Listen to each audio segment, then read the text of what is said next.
Welcome back. All right, artificial intelligence, it might sound like something just reserved for big tech giants, but what if it could actually make everybody's life a little easier?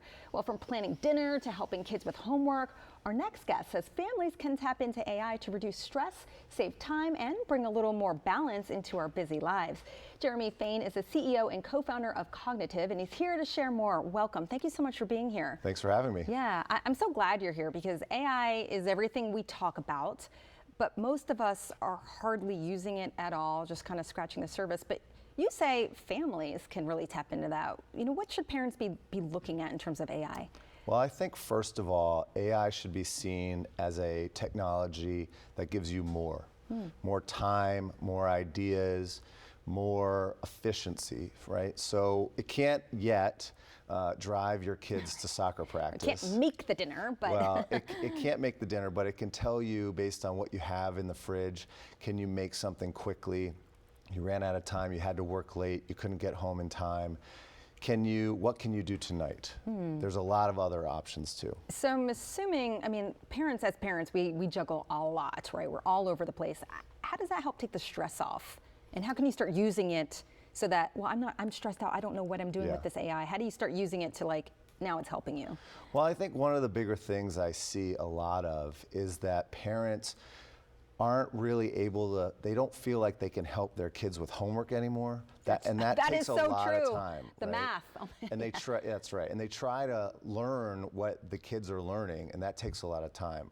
I think one of the important things that parents should understand about AI now is that their kids can either use it as a shortcut and not learn anything, or they can use it as a way to learn more easily, as a way to explain things. But also as parents, it can explain new math to you. It can explain that physics problem that you either never did in school or you forgot because you did it so long ago. Yeah, so I have a question for you as a parent.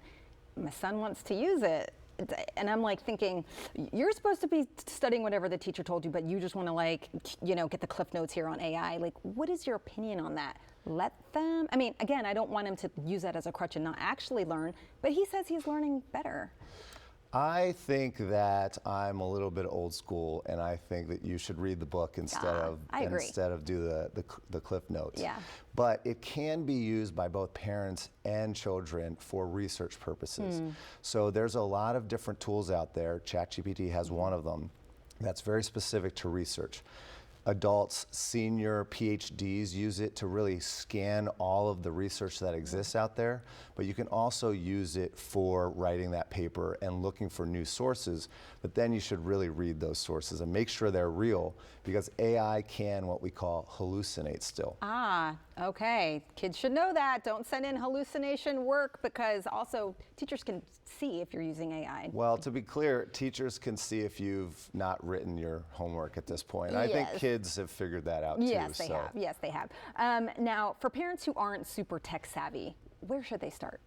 They don't have to overthink it. ChatGPT is a very easy way to use it.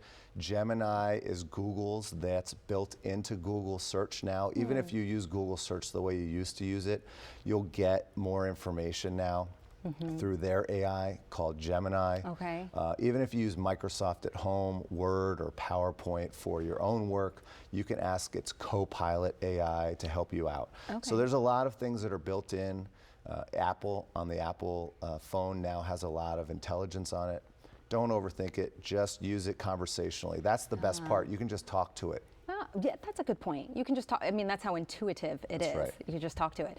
All right, thank you so much. We really appreciate you being here. This is a topic it's kind of like when the internet first came out. It's like, it's not going anywhere, it's just evolving, so everyone should get on board. Absolutely, absolutely. You should know how it's working. All right, thank you so much. We really appreciate you. For more information like what we talked about right now, visit cognitiv.ai.